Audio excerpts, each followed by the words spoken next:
Thank you so much. Thank you. I think this conference comes in a timely manner, revisiting macroeconomic management in times of crisis and beyond. And unfortunately, we are living such time.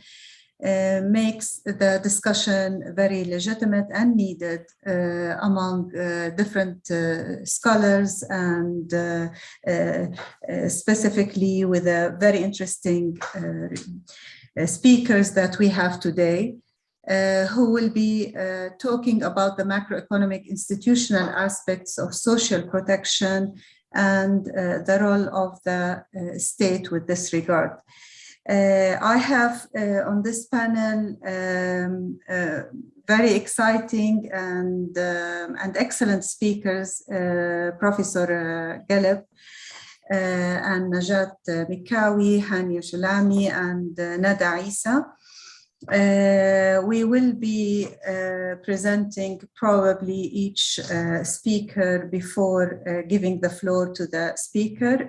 Let me first start with some housekeeping. There is a translation, and if you can choose whether English or Arabic. Our common language will be in English, and if you want the translation, it's there in Arabic. Also, this session is broadcasted through the ERF YouTube channel. There will be, through the Q&A section, a space where you can add your questions or raise your hand, and my colleague Shireen Ghunaim is going to help us in moderating and perhaps forwarding the different questions to the speakers. First, I would like to introduce our first speaker, Dr. Alan Galeb. Dr. Alan, he holds a PhD in economics from Oxford University, and he started his professional career as a lecturer in economics in the University of Essex. And actually, one of my colleagues at the Jordan Strategy Forum, Dr. Ghassan Omet, is one of your students. So he was very excited when he knew that you are really speaking, and I think he will be, he's with us among the participants. Dr. Allen, since 2010, he's a senior fellow at the Center for Global Development. His recent research includes aid and development outcomes, the transition from planned to market economies, the development application of biometric ID technology, and the special development challenges of resource-rich countries. He was previously Director of Development Policy at the World Bank and Chief Economist of the bank's Africa region, and Staff Director for the 1996 World Development Report, From Plan to Market. Professor Allen's presentation actually, as I said earlier, couldn't have been more timely within the present circumstances. Having looked at his presentation, I'm sure he will elaborate more on the factors that shape social protection architecture. And specifically, I appreciate the idea that he raised in his presentation, the issue of countries with natural resources and to what extent they utilize these resources in a way that does not underline their accountability and interest in raising fiscal resources.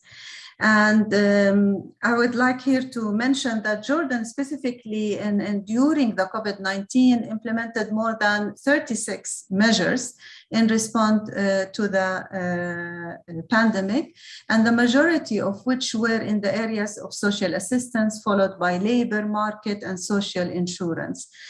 The different programs cost Jordan more than $1 billion Jordanian dinar. And there's a big question now whether Jordan is able, for example, I'm just giving here, shedding some light on the case of Jordan, to continue such expansion on the social protection while it has a serious fiscal constraints. At this point, I would like to turn over to Professor Allen, And you have around 15 to 20 minutes to do your presentation. Then we will move to our distinguished commenter to give their comments. Please, Professor Allen. Thank you. Yeah. Thank you very much, Dr. Nazreen. Please, can you put up the presentation? Thank you very much. And first of all, I'd like to thank the ERF. This is a great honor for me to be asked to give this talk, and Dr. Ibrahim El-Badawi, and also to have such distinguished discussants. It really is an honor for me. I've never considered myself as a specialist in social protection. Much of my recent work has been looking at the application of new technology and the changes in the social protection programs in many countries over the last several years, including the COVID period. So what I'd like to do is to share some of my reflections on what I've seen and some of the thoughts that have been concerning me going forward. Please, next slide. I want to focus on a number of common questions which are taking place in very diverse contexts. Every country is different. Something about the factors that are shaping the architecture of social protection. And I want to flag particularly because there are so many micro studies, the limitations of a micro approach. I'd like to talk about some of the challenges that we're seeing.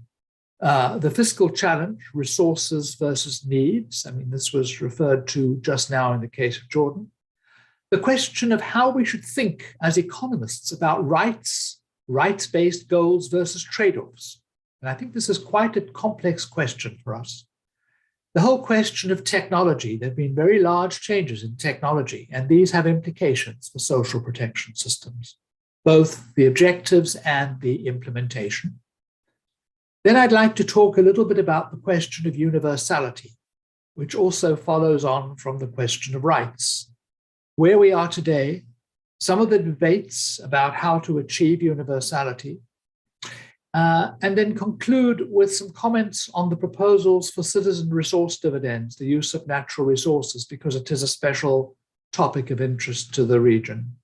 And then just some observations on areas for research. So please, next. If we look at what it is that is shaping the architecture, there's a very nice piece by Lon Pritchard where he points out that any economic policy should have three characteristics. It should be technically correct. The analysis should be correct. It should be politically feasible, and it should be administratively feasible. And he points out also that if you optimize in one dimension, it cannot be better than full optimization. There's no point in having the ideal technically correct program if it is not politically feasible or if it is not administratively feasible. But these are interrelated. And I want to add that the macroeconomic resource constraint has to come into the technical assessments, because the technical assessments have to take into account the constraint on the resource side. So these are very general questions and they apply widely. But when we look at the individual countries, we come up with a lot of diverse issues. So next slide, please. First of all, technically correct. When I look at the studies of cash transfers, many experimental studies out there, very good ones, excellent ones, and they're usually limited in scope and financed by external grants. And so these studies, they cannot incorporate economy-wide spending effects, and they cannot incorporate the macroeconomic resource constraint from self-financing. And as we know from our macroeconomic work, computable general equilibrium models, and so on, this has some implications. These studies are very useful for comparing the transfers to other forms of social protection.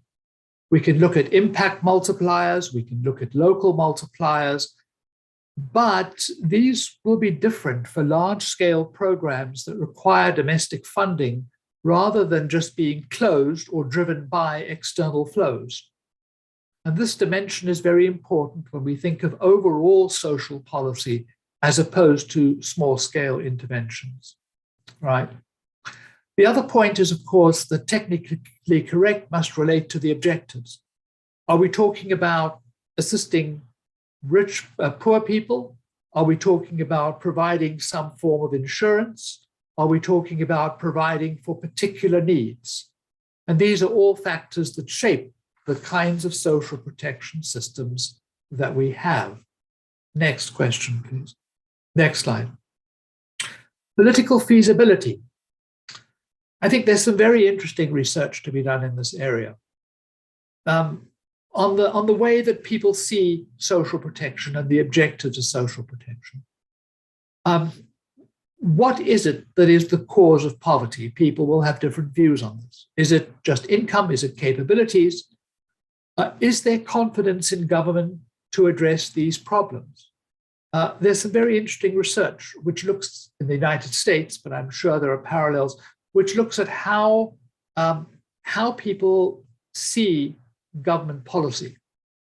And there seem to be two levels. One is, what do people see as the objectives of policy?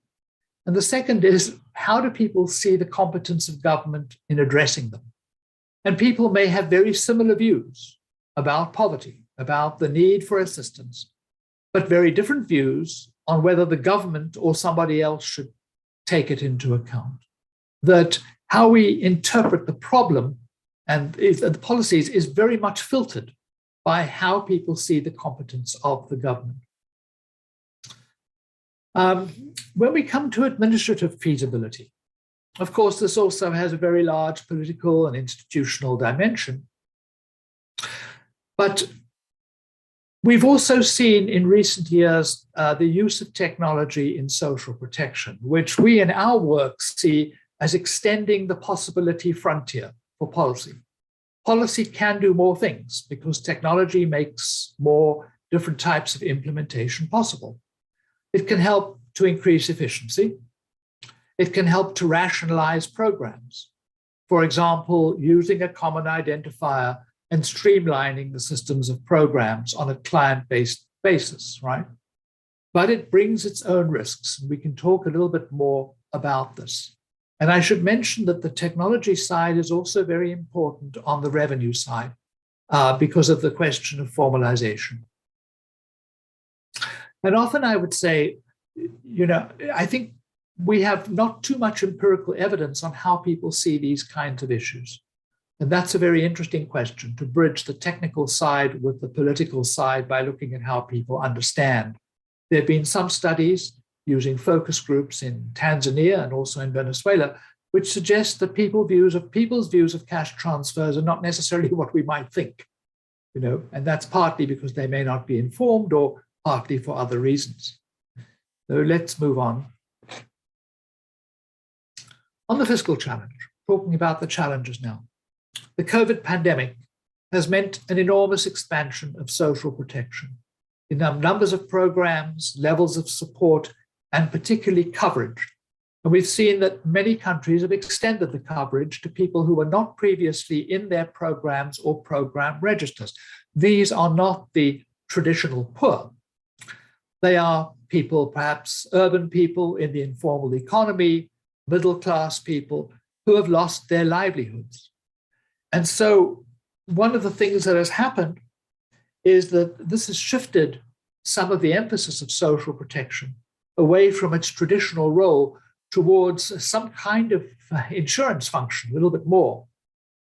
And there's a question about how this element of social protection will be continued, and if it's going to be continued, how will it be financed?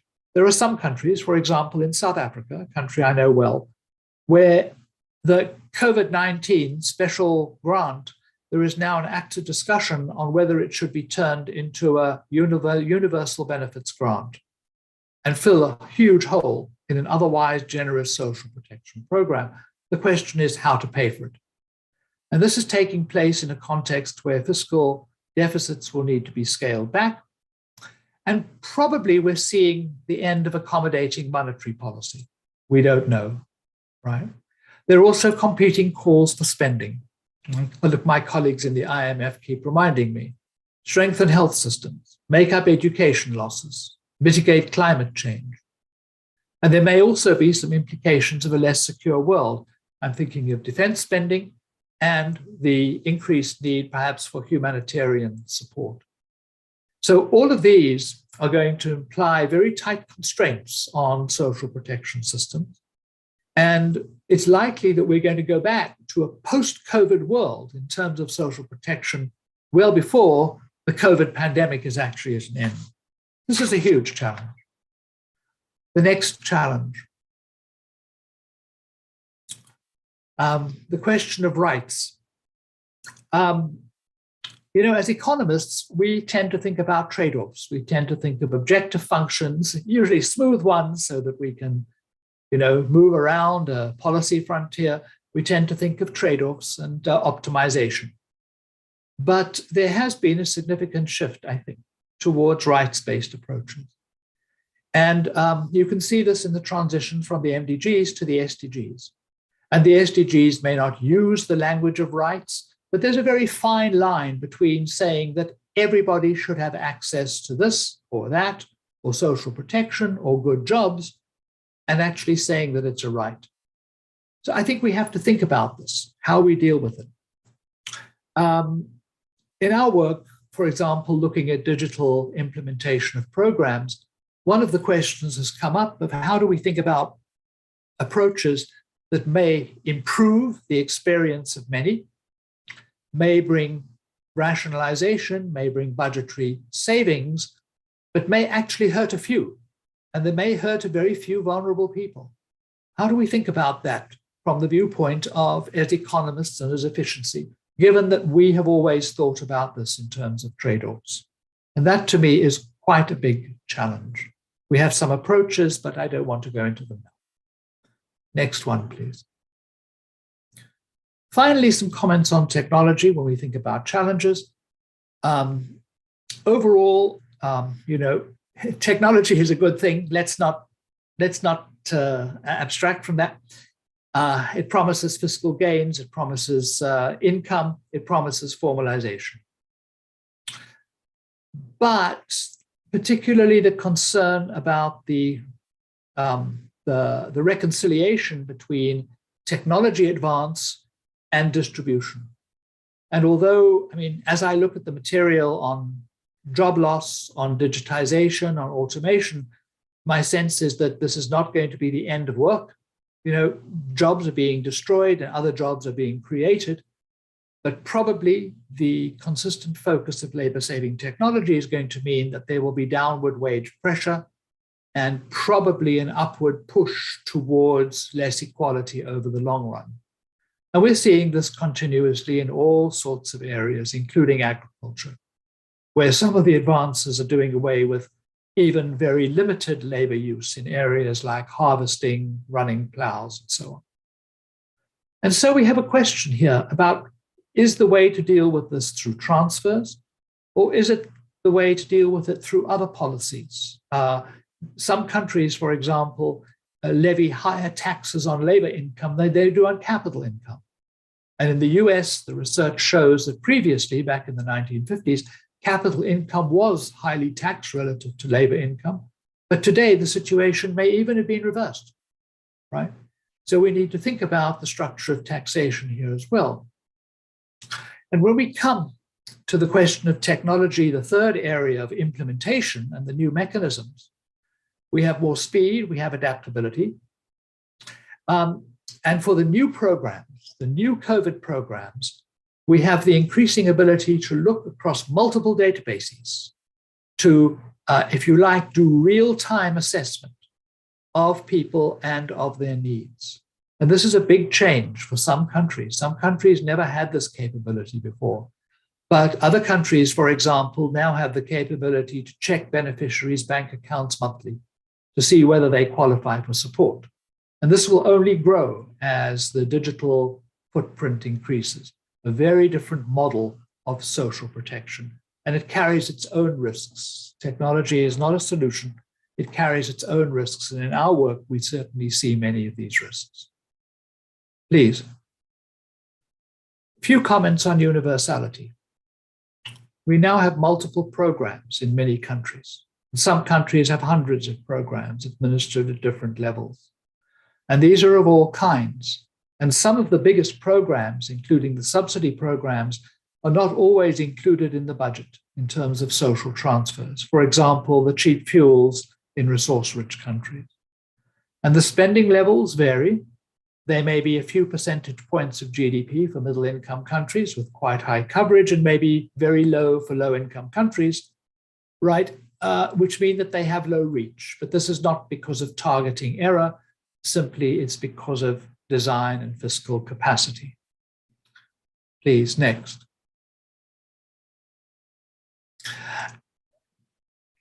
The debate on universal benefits has been quite a big debate. And I think what strikes me about this is the work that's been done on simulating the implications of targeting when we have errors, and the proposition that quite substantial errors of inclusion and exclusion do not undermine the case for targeting.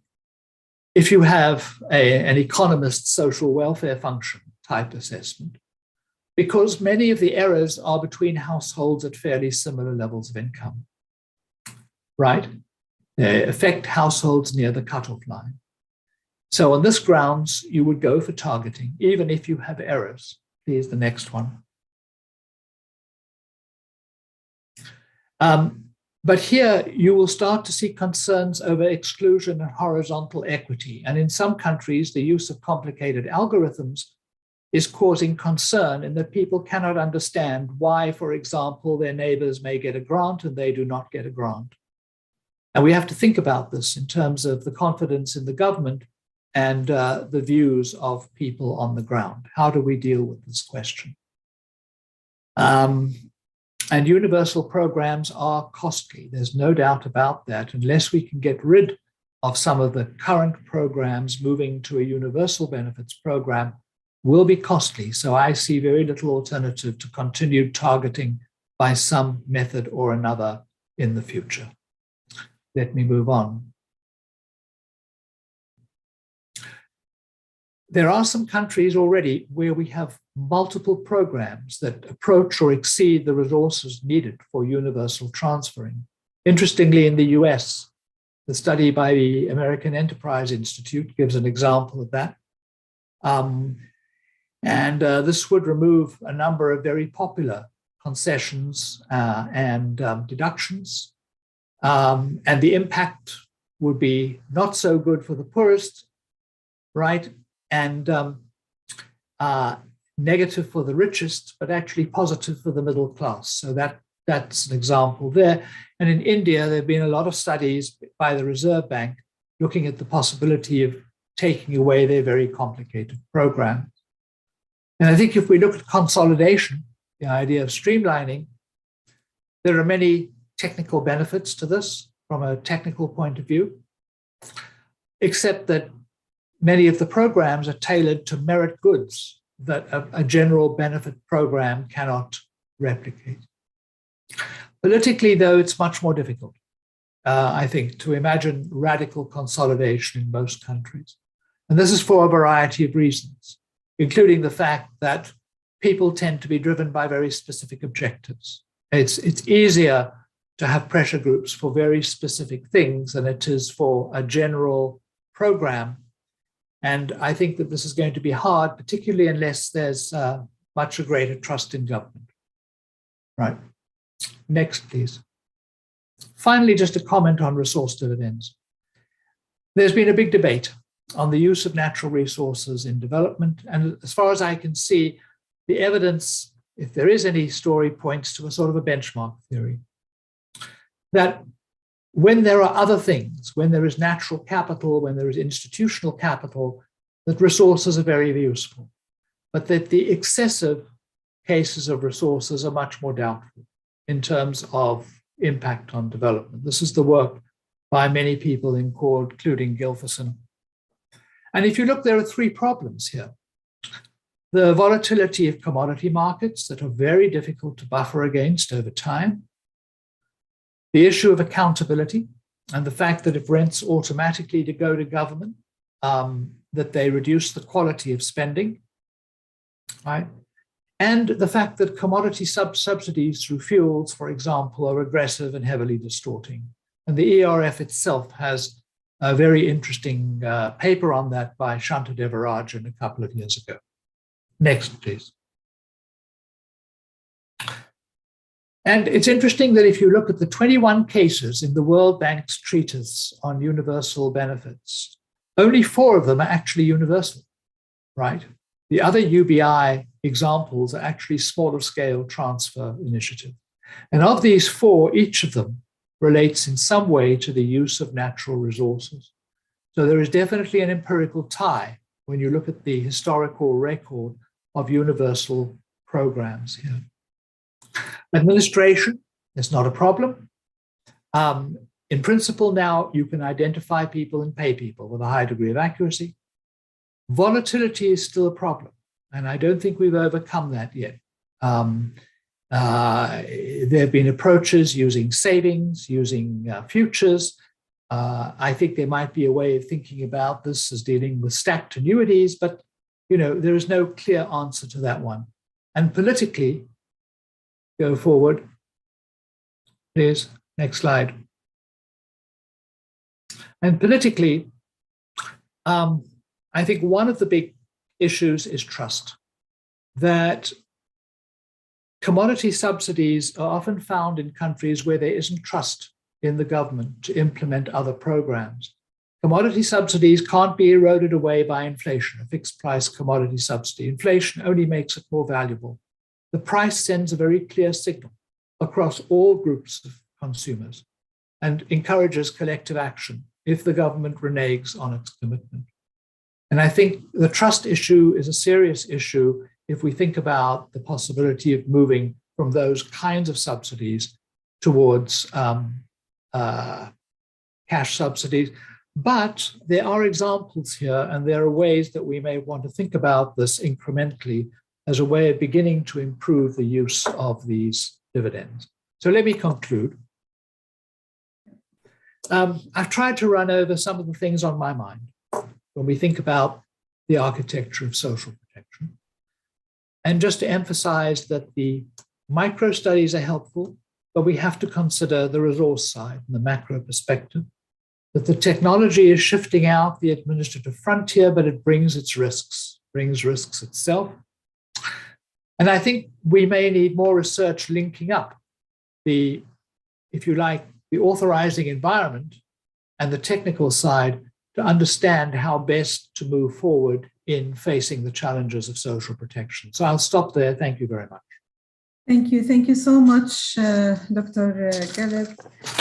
I think in his quick presentation, Dr. Allen discussed the various factors that are shaping the architecture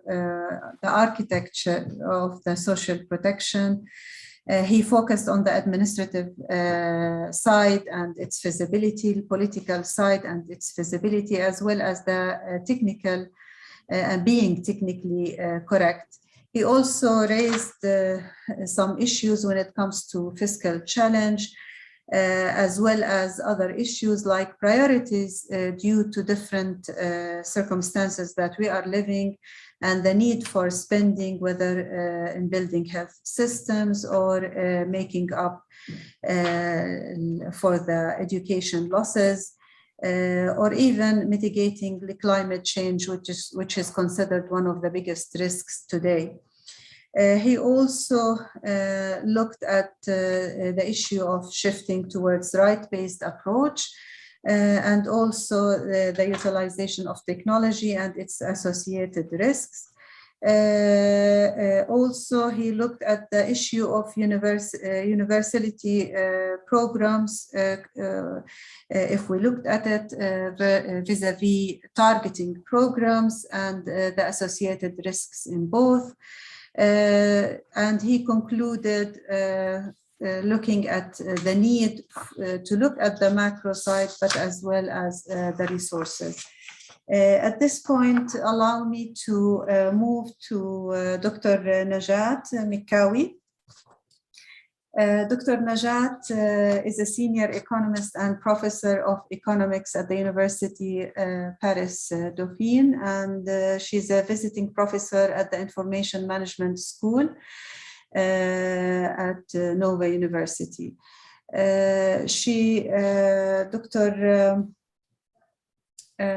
She's also a member at the LET-A UMR Dyer Research Center, and she is a research fellow at the ERF. The floor is yours, Dr. Najat.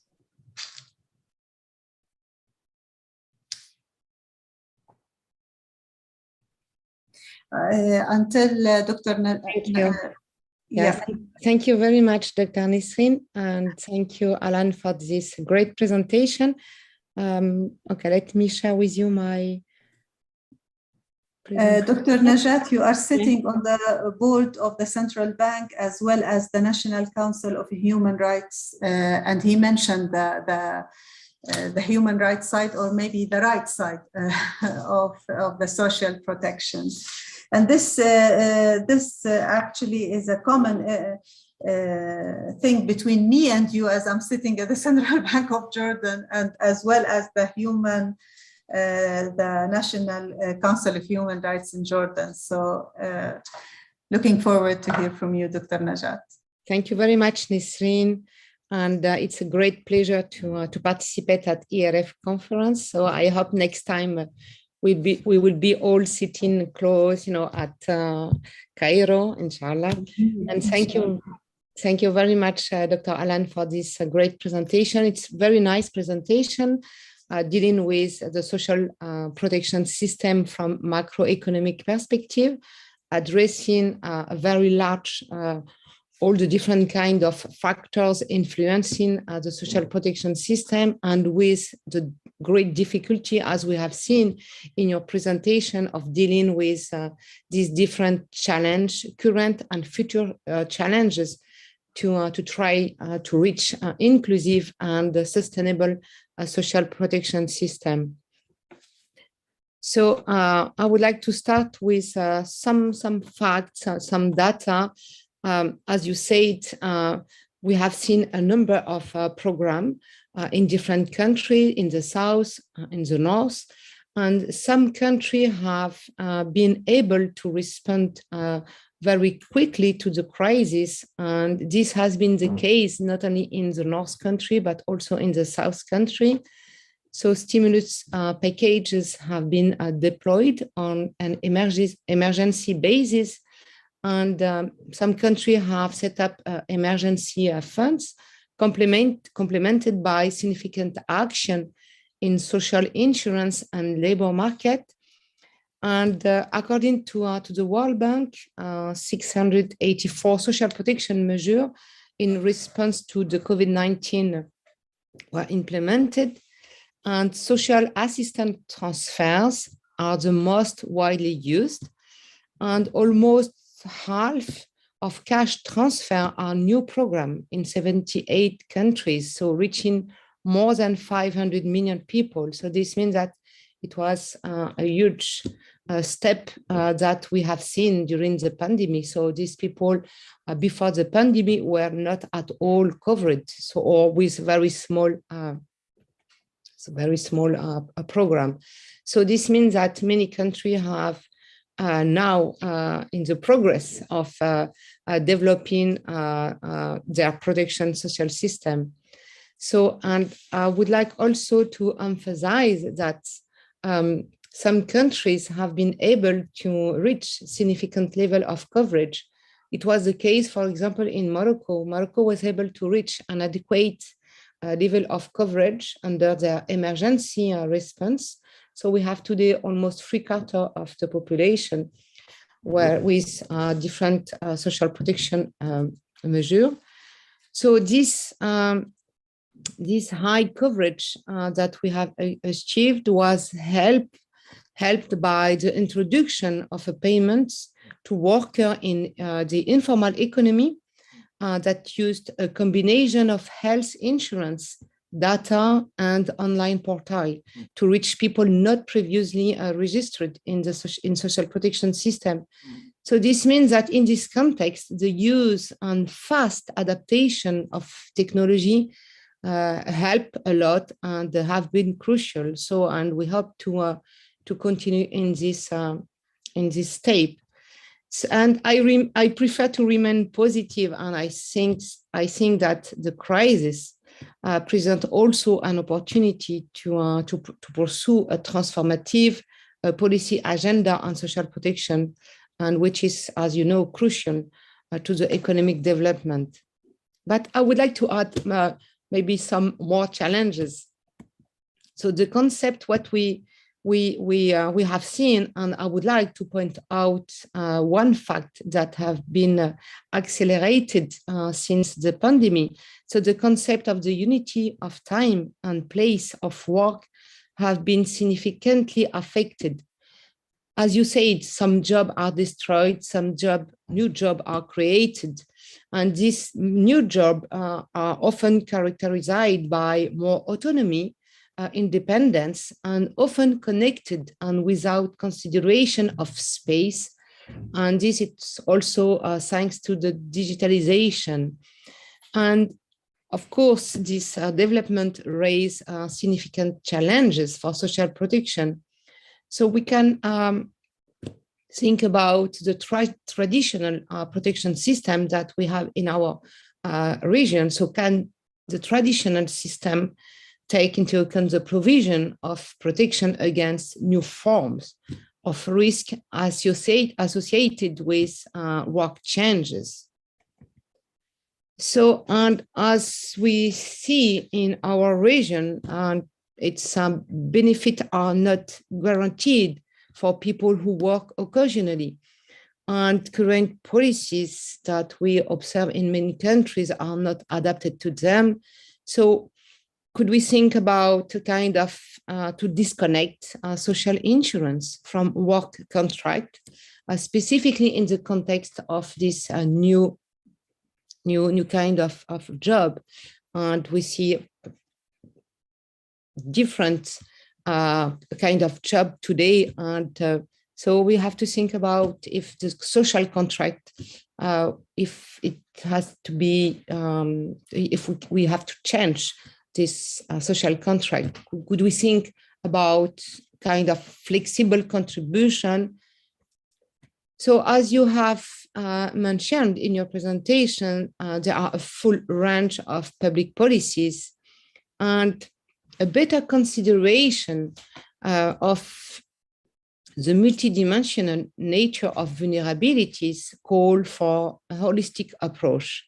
So we observed in our region the development of semi-formal social protection and informal social protection, and even more so in the context of the pandemic and in the context of economic crisis. So the design of social protection today needs also to take into account the links and complementarities policies between these different actors. So I am wondering whether this crisis would lead us to think about a new paradigm. Thank you.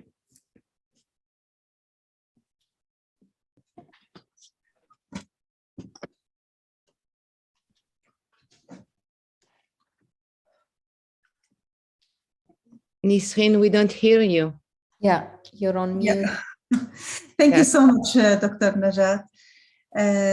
You've highlighted on various responses and levels from different countries and how new approaches came into action, and whether the traditional systems would be able to cope, let's say, or take into account the different risks that is associated with the expansion and different programs that has been put in place, which really posed the question of, as you correctly said, are we embarking on a new paradigm when it comes to social protection system?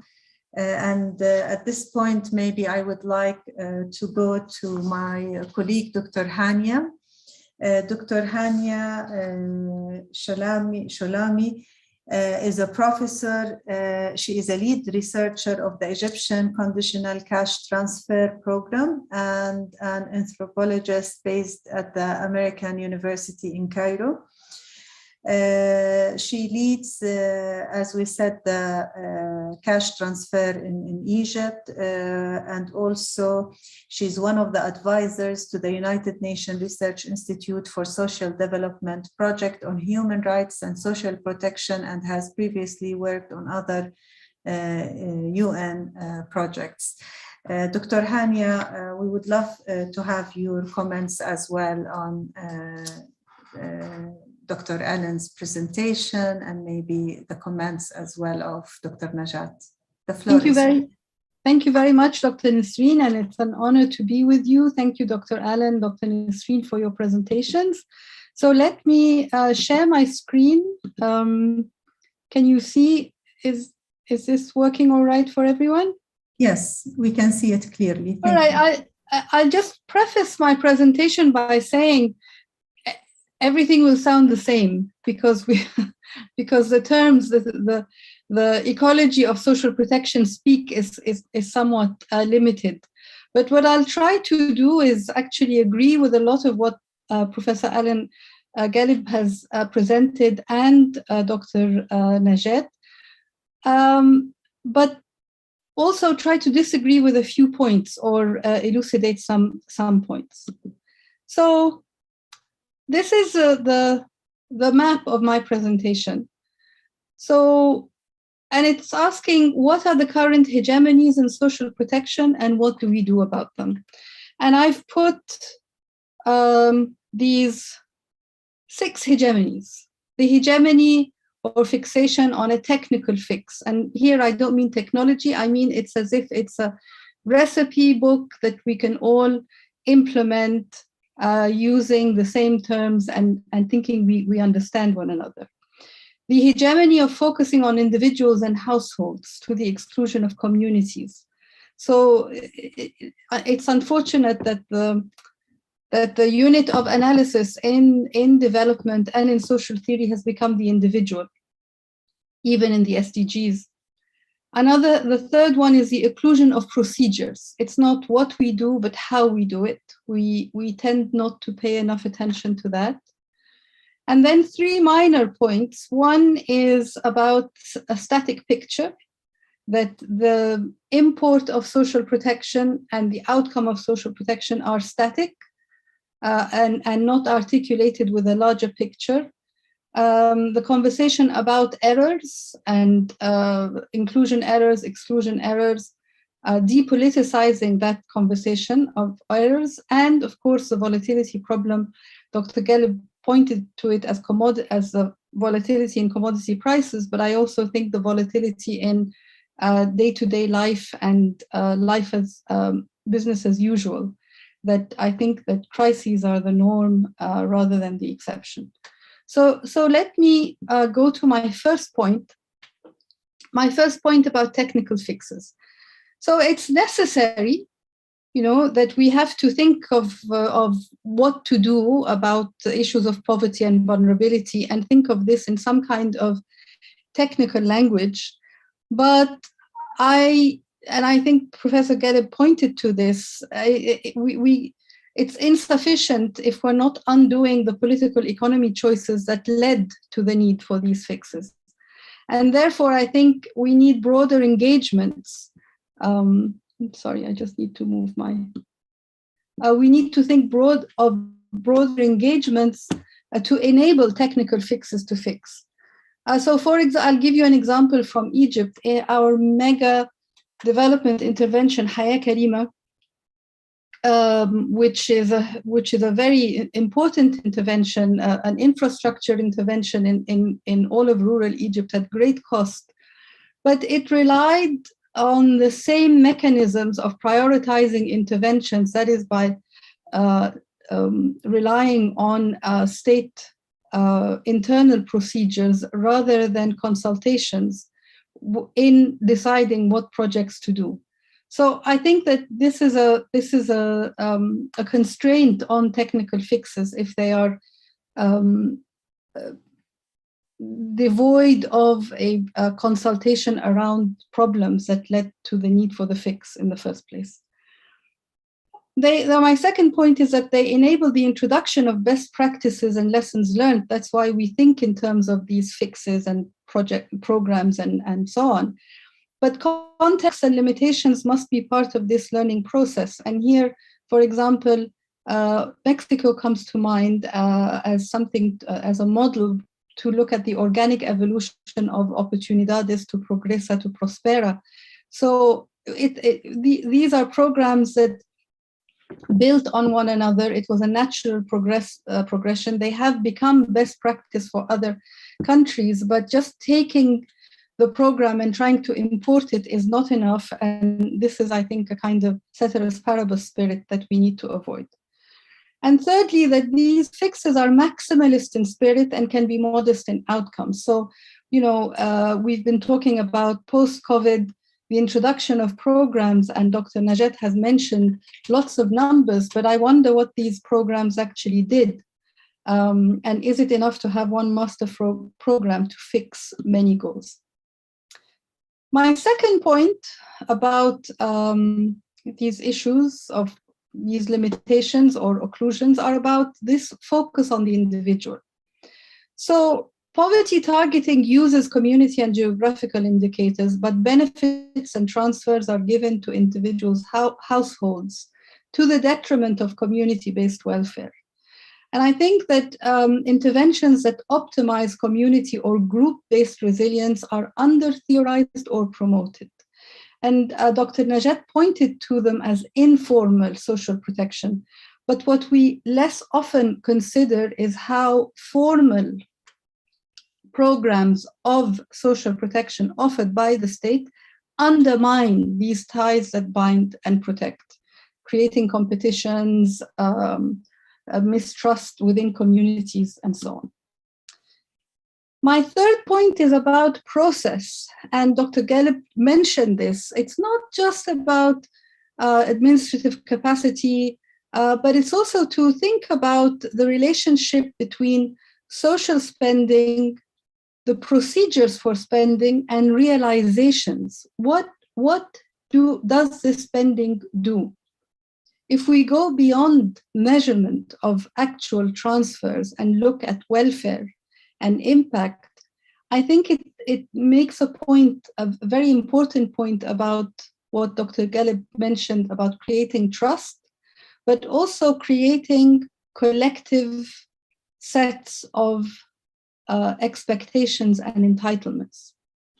And I think that this relationship between spending, procedures, and realizations merits more attention. And lastly, my three small problems, I call them policy myopia.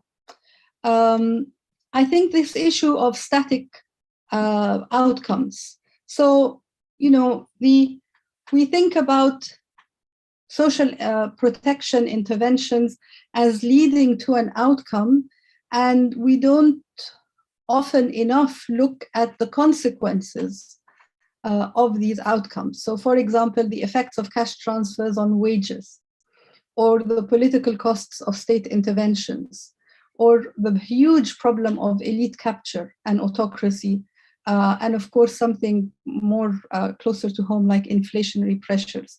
So when we think about social protection interventions, and it's not just a question of spending or finding fiscal space, but it's also to look at the unforeseen consequences or the longer or medium-term consequences of these programs. The point about inclusion and exclusion errors becoming statistical rather than political issues is a huge problem. And often those we include and those we exclude, they reflect a political decision.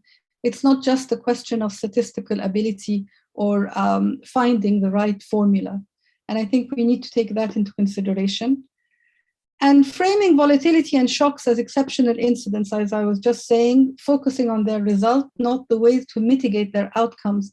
Maybe this is the lesson of the COVID experience, that cash transfers and other interventions were used to mitigate, were used as a response to COVID shock. But are they the best way to mitigate future shocks? Are they the best way to build resilience? In conclusion, I think that the invitation to broaden the approach is welcome, and it was intimated in the presentation by Dr. Galib. The presentation partially attempts to say how this can be done, but less on what needs to change. And I think this is something that rather than promote things for the future, in having conversation like this, we need to also look at the present and undo some of the structural obstructions that create these huge needs for social protection. Financing social protection requires resources and sustainable fiscal tools, as was explained in the presentation, but it also requires framing social protection as a productive expenditure by incorporating welfare outcomes over the life cycle as revenues. So this looking for sources to finance, I think these programs get sucked into a business as usual budget, and we forego the opportunity of seeing social protection as an investment in the future and as a productive expenditure.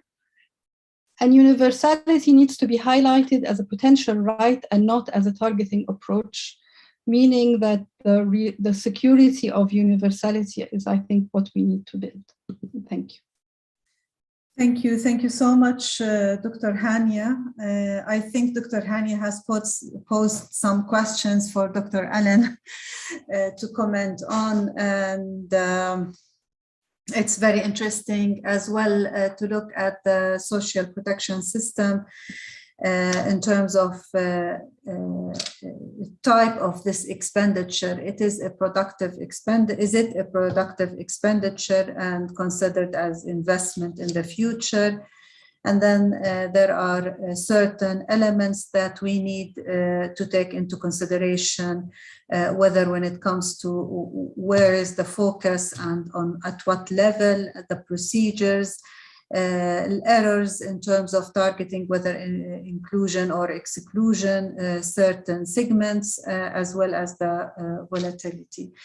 Let me move on to our third speaker, and you've been, by the way, I need to congratulate you, you've been just prompt and to the taking the time into consideration. Thank you so much.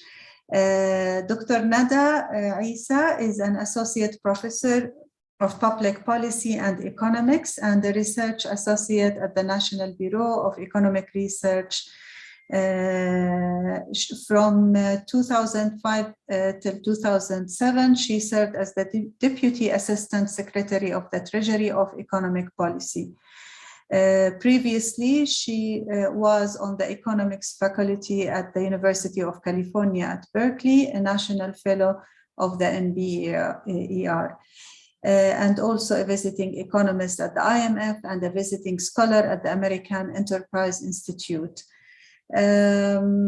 Professor Isa is a recipient of the National Tax Association Outstanding Doctoral Dissertation in Government Finance and Taxation in '95, and she's also a member of the National Academy of Social Insurance.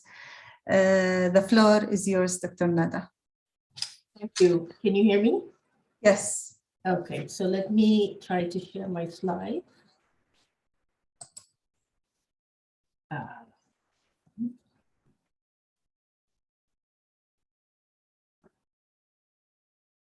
Okay. Yeah, we can see it if you would like to make a slideshow.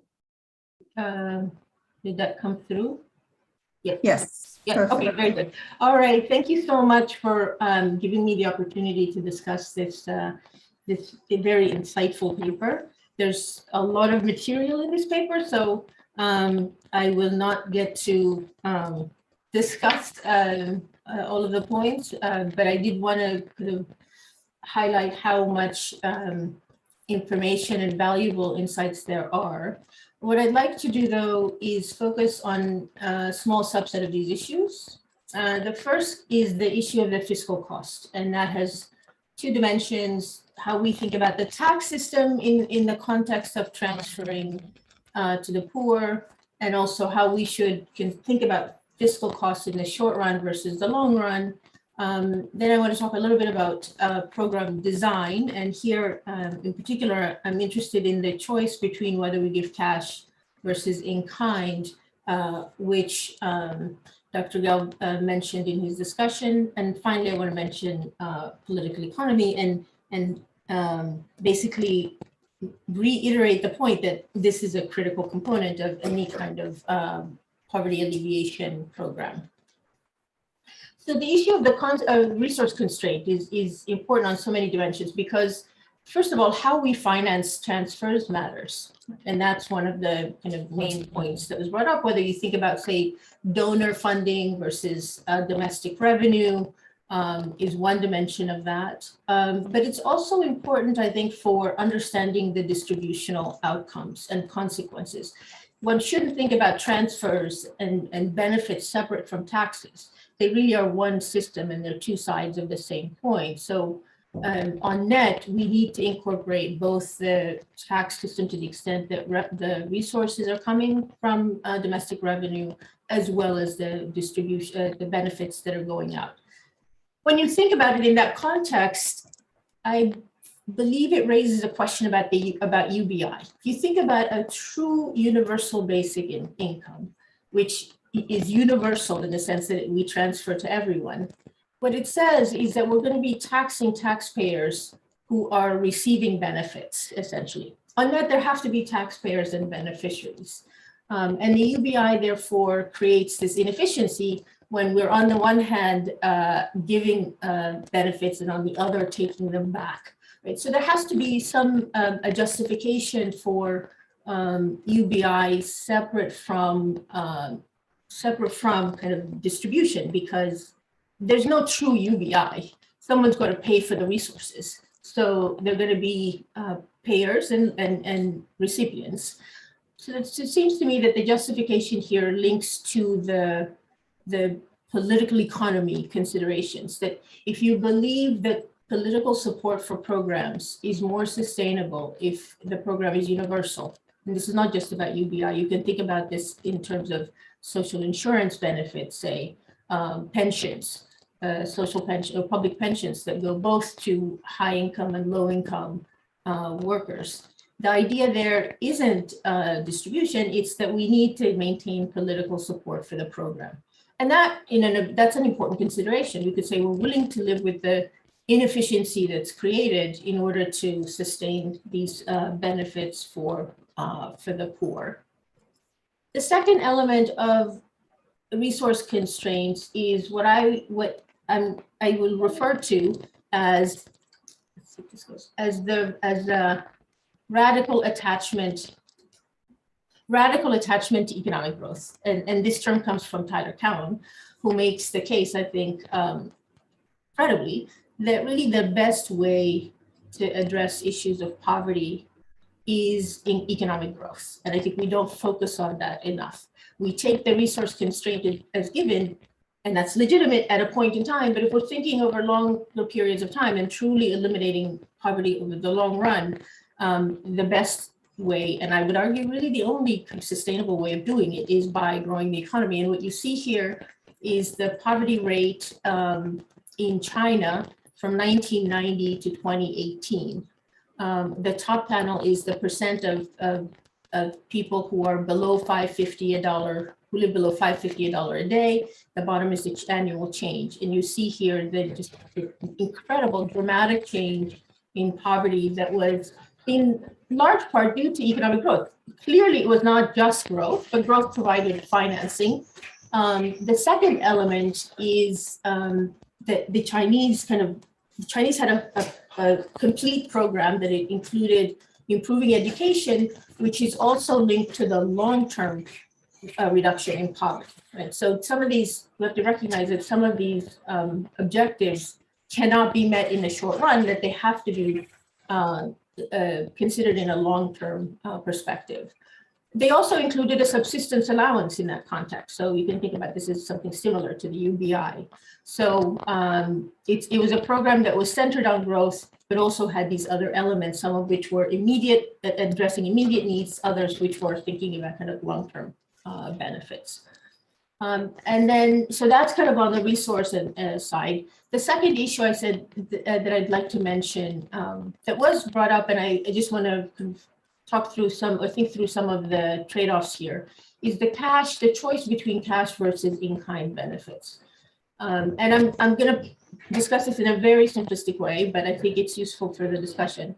The first thing to note is that if we're in a world of perfect information, cash always dominates. Whether you think about it in the context of a transfer from the government improves well-being of the poor more, if it's in the form of cash versus in kind, or you can think of it as the cost of helping the poor is lower with cash. But in a world where there's asymmetric information, and here in particular, you want to think about the government having less information about true need than individuals, there's an important role for in-kind benefits. And the economic term for this is ordeals. You want to make it so that it's not too easy to get benefits, especially if people can manipulate their behavior, change their behavior in order to qualify. Right? So the assumption here is we want to target low earning capacity individuals, not low earning individuals. And we can't identify them, obviously. But if we think that there may be different, say, preferences for goods such as, say, housing, between the truly needy and those who are not, then you can change the quality of the benefit that you provide. So this is an important paper by Nichols and Beckhauser from decades ago that I think is still inside. It's still important in this discussion. Right. So the idea here is in-kind benefit can help us identify who's truly needy. Talking about ordeals in the context of helping the poor isn't very polite or very nice, but it serves a purpose, because if you believe that by creating these ordeals, making, say, public housing less desirable, not as nice or low quality, that you can actually do better at targeting who's truly needy and do better at supporting those who are truly needy, then there's an overall benefit. Right? The risk of not targeting well is that we can't support the poor as much as we should. That some of the benefits essentially are siphoned off to those who don't need support. So I think thinking more through these trade-offs is also important. And then the last issue that I wanted to raise and to just highlight is the role of political economy. I mentioned it earlier in the context of the UBI and an argument for a universal basic income as being justified by the need to maintain support for the program. There's another element in which this comes up, and I think it's important in the Middle East especially, and that is in the context of subsidy removal. Over the last 2 decades, there have been a series of riots, for example, when governments have tried to remove subsidies for basic foods such as bread. At least 2 bread riots have taken place in Jordan over time. But I think when one thinks about these, the political economy, I think there are opportunities here for creative policy design. So in Jordan, my understanding is that after 2 attempts at removing the bread subsidy and having riots, the government basically designed a transfer scheme where they gave cash benefits upfront in exchange for removing the subsidy. That did better at targeting benefits and eliminating a highly inefficient and distorting policy. So one can kind of use the political economy here to one's advantage and think about how to how to better provide benefit for the poor. One could also think about subsidies as kind of in the context of cash versus in kind, right? Subsidies that are targeted to, say, foods are a form of in-kind, should be thought of as a form of in-kind benefits. But here, we have the fact that they're changing the relative price of goods and therefore creating just tremendous distortions, potentially tremendous distortions in the economy. So I do think we need more kind of to think more carefully about political economy, but not see it necessarily as a constraint on what we can do, but rather providing opportunities for what we can achieve. And I will stop there. Thank you very much. Thank you. Thank you so much. This is very interesting, Dr. Nada. I think practically Dr. Nada tapped into the financing of such social protection systems, whether it comes through the tax system, whether it is supported by donors, and if we want to maintain it on a longer term, then what would be the right system? And the question, if the taxpayer are financing, if they are financing the social protection system and they are the recipient for it, so would this be legitimate, let's say? But also she mentioned a very important aspect, which is the need for economic growth, improving education, among other factors, and that we need to look at perhaps the root causes as long as or alongside social protection systems in order to move away from the poverty cycle. But also she looked at the program design.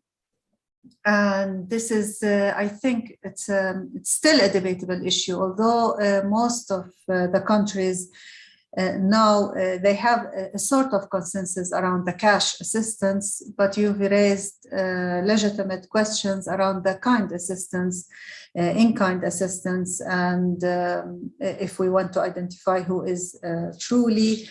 You've also mentioned the political economy, and you looked at the case of Jordan, and which is the case of many other Arab countries, at least, when lifting the subsidy and substituting it with a more targeted cash assistance to the needy. And if we look at the prices, and I think now we are witnessing escalating in the prices, commodity prices, while the cash assistance, I don't think it will cope with such increase in a way. So that poses another question to think about. Thank you so much, Dr. Nada. Before turning back to Alan, I have some questions from Maha in the question and answer. If you allow me, I will just mention this question. Does universality include universal income? If you like, Doctor, I don't know, Shireen, do we have any other question? I can't see in the question and answer other than that. It's only that, and there's Dr. Omar El Jumaila with a hand raised, and Dr. Ibrahim Badawi, and we need to give a chance to Dr. Alan Gelb to respond to the commentators. Okay, so shall we agree that let's hear from our colleagues who raised their hand, and then we turn to you, Dr. Alan, and then to our also colleagues to give their comments. Dr. Ibrahim, the floor is yours. Thank you, Dr. Nasreen, and many thanks, Alan, for very captivating presentation as usual, and also the commentators, the lead commentators. I wanted actually just to comment on the issue of trust.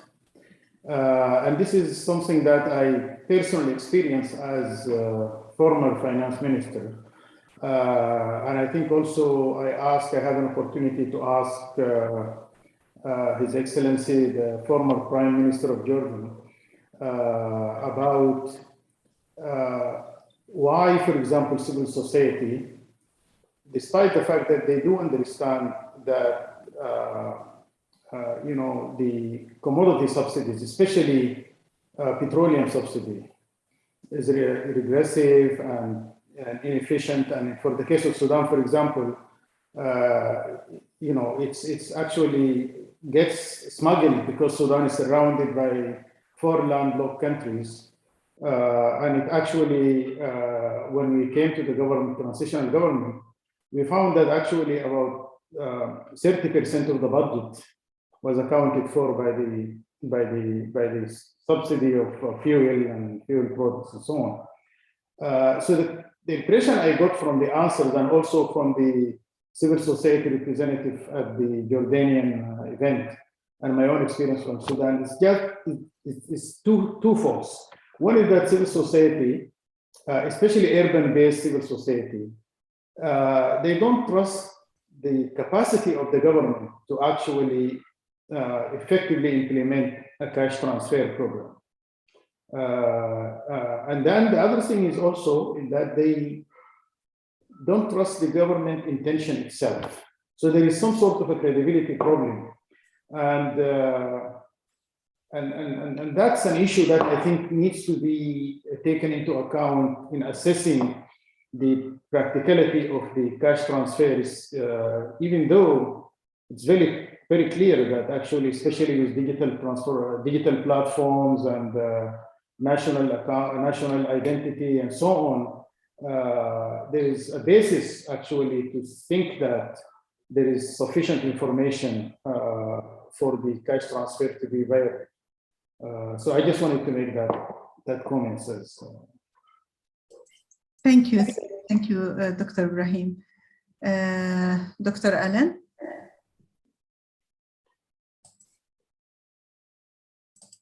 Thank you. Would you like me to comment on some of the observations that have been made? Yes, please. Okay. Well, first of all, I'd like to thank the commentators for, a very rich set of comments, and very thoughtful comments too, coming from different perspectives. And there is so much here that it's difficult to respond to every point, but let me just respond to a few and then turn to some of the comments that came later, including from Professor Ibrahim. Dr. Najjar, you were talking about changes, if you like, in the form of social protection that we have to think about in terms of the changes in jobs, the changes in, what are we protecting against?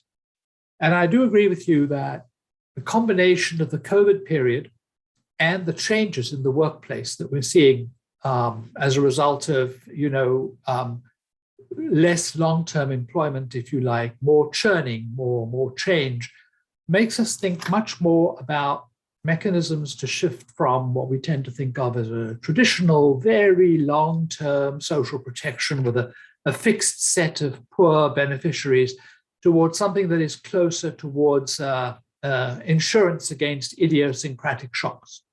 The COVID period, it wasn't idiosyncratic, it was coordinated, it was a macro level shock. But some of the instruments that have been developed in dealing with that, I think, would be very important in trying to get some better form of social insurance working, where we're trying to provide some better protection against, if you like, frictions or shocks in the individual experience. And there, I think also on the revenue side, I've been quite struck by the way in which some countries have expanded their information systems, for instance, to deal with short-term assistance. I don't say that's entirely welcome. Some people don't like that. They see it as very intrusive on the part of government. So there is a concern there. And the other alternative would be going much more towards community-based mechanisms, I think, and towards group mechanisms, perhaps group insurance mechanisms. We can think about that. But again, a very relevant question, which I think COVID has brought up into relief, that I think we are going to see if not a completely new paradigm, some very new ways of thinking about this. Dr. Halia, again, very thoughtful comments. Thank you very much. Your comment about the fact that technology is not a fix, absolutely. We have in our research, for example, 2 examples of the application of the same kind of technology. This is biometric identification at point of service and very high levels of use of technology in 2 different states in India with very different outcomes. In the one area, as far as we can see, a tremendous success. Leakage is down, service is up, people are very happy. In the other area, no savings, much worse service delivery, and probably an increase in exclusion of the poor. Why is there that difference? We have our reasons for it, but it shows it's not the technology in a sense that is doing it. It is how it is being incorporated into an overall system. On the question of communities and individuals, that's a very interesting question. I think particularly the development of identification systems has been responsible for a lot of this because of being able to tag an individual very precisely and very exactly, which was not possible before.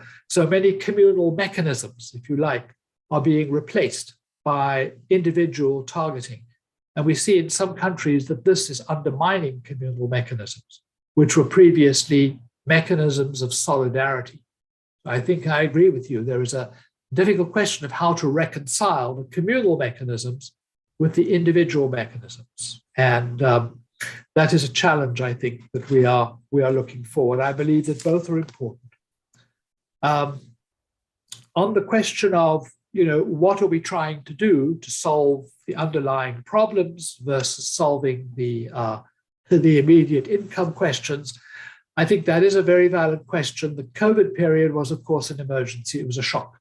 And it's very different thinking about social protection in the context of a sudden shock versus the long-run issues of social protection and society and development. And I would very much agree that we have to keep our eyes on the main questions, the growth question, the distribution question, and that these are being shaped by issues well beyond social security. I personally see social protection as very much, I hate to say, as a second best option for us as economists. The first best option should be to get people where they do not need social protection. And I always feel uncomfortable in a way advocating for social protection, recognizing that it is a second best option in my view. Let me comment on 1 or 2 points from Dr. Nada on the inefficiency of UBI. I think she's right that UBI is in some sense universal. It is inherently inefficient in that it is both taking resources from people and giving resources to people, and there will be losses in that process. And I think that the one argument about why you would have it is because of perhaps wider support. I don't know. But the fact is that if you look at the numbers, you would have to have a lot more willingness to pay taxes, to introduce a universal benefit system that means something, unless you cut existing programs. You're talking of good few percentage points of GDP. And that's quite a high hurdle. I think there is another reason that advocates bring up for that approach, which is that what you're doing is you're changing scrutiny. Under a targeted system, you are subjecting the poorest to scrutiny, to assessments, to eligibility tests. Under a UBI, you're actually subjecting the richer people to scrutiny because that is where your progressive tax system is working. And I think that is quite a big difference in terms of a UBI financed by progressive taxation near the top and a targeted system which is really aiming to go to the bottom. And that has some political implications. The other point about in-kind being a substitute for perfect knowledge, a very interesting observation. And again, I agree with you that quite a number of systems, including workfare type systems, are designed to generate their own information on the individual and to create hurdles which otherwise are very difficult to do. In a range of programs, I think the kind of support, let's say food parcels, are clearly of less interest to those higher up the income scale. It can often be difficult to get them. And so it is a form of screening, again, not the form of screening that we would want to have, but it is one form of screening which is certainly there. And I should say that I do not believe that in-kind systems are necessarily ineffective. We have been quite struck in our research, looking at India, for example, at how effective their public distribution system has been during the COVID period. It has probably delivered benefits that have been realized more smoothly by most people than the cash transfer systems, which are also very extensive. So I'm not against in-kind systems, and I believe that actually technology can be used to increase the efficiency of in-kind delivery systems hugely if it is implemented. You only have to look at the changes in distribution for real goods like Amazon, for example, FedEx. These are very sophisticated systems using for in-kind delivery, and we should not be closing our minds to them as well.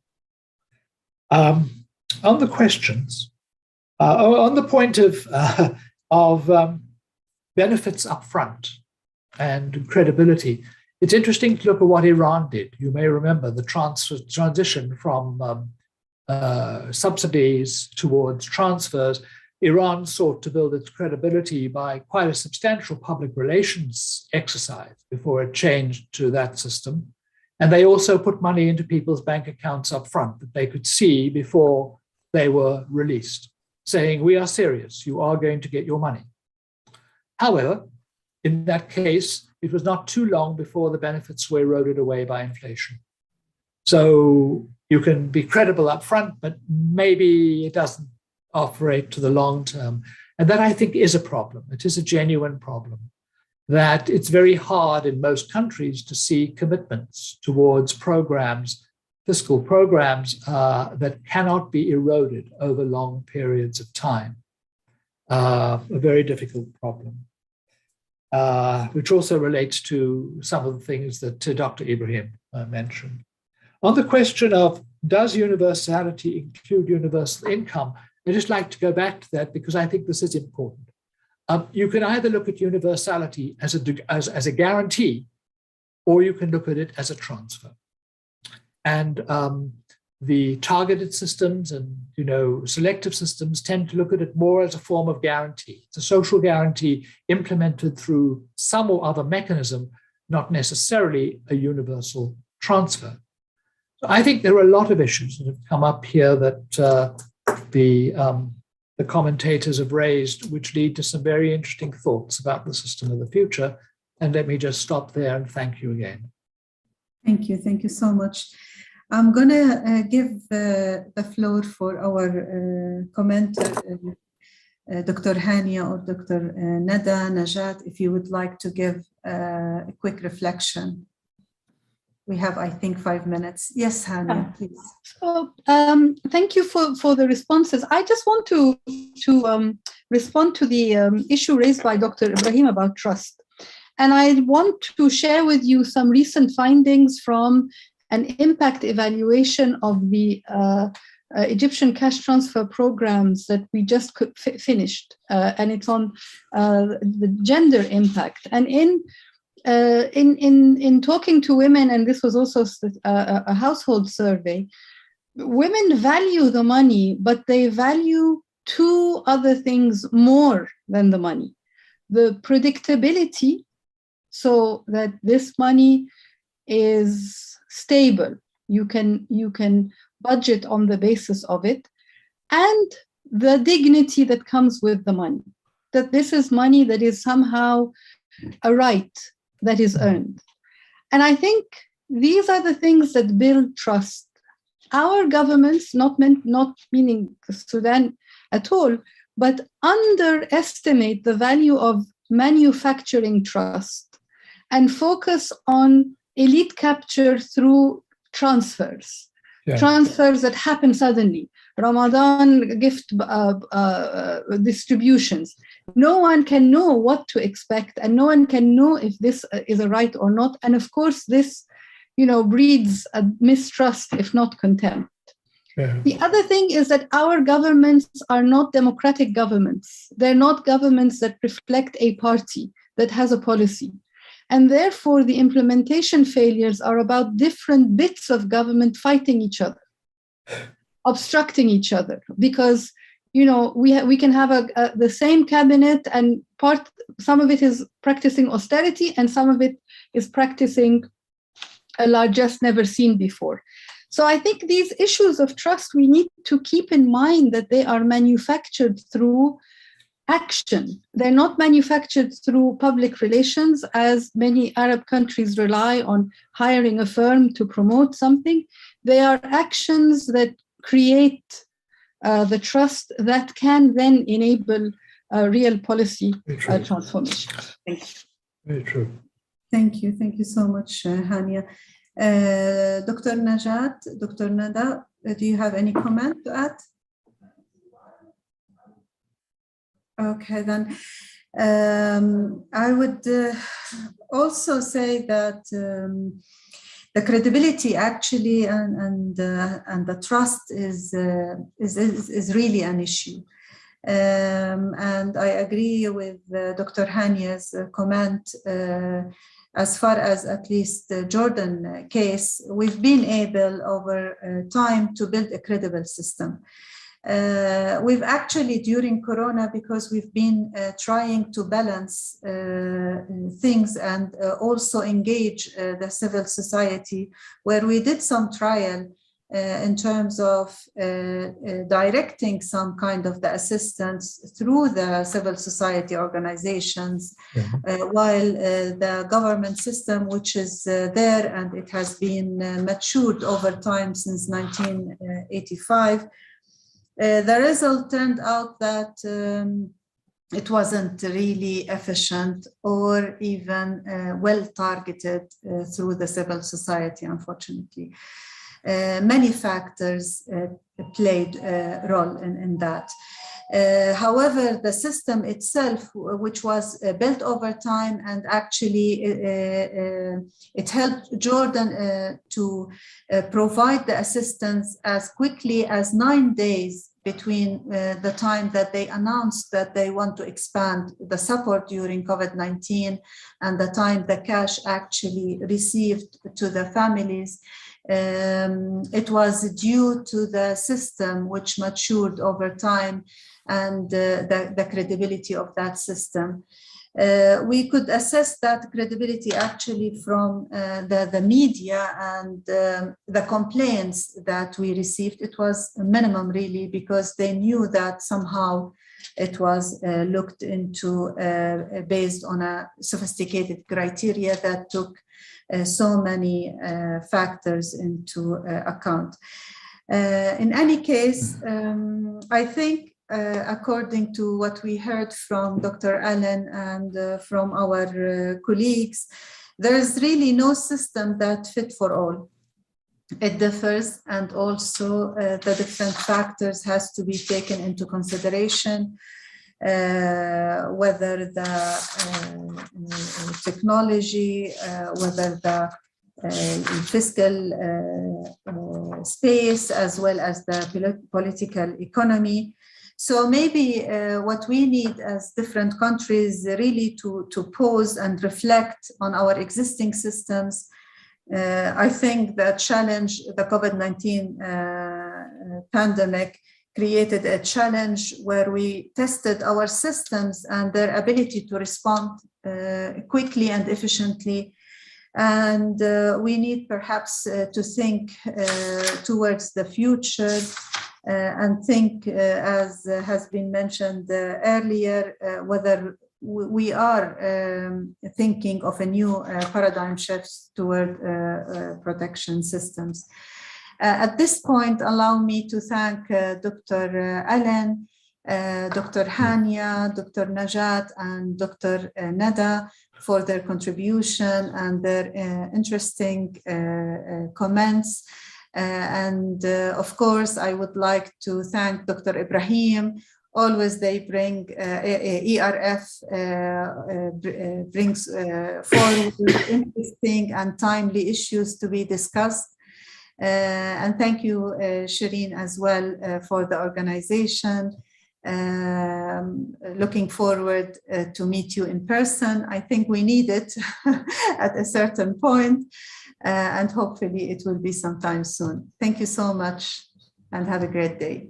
Thank you. Thank you very much for your moderation. Everyone, bye-bye. Thank you. Thank you. Bye-bye.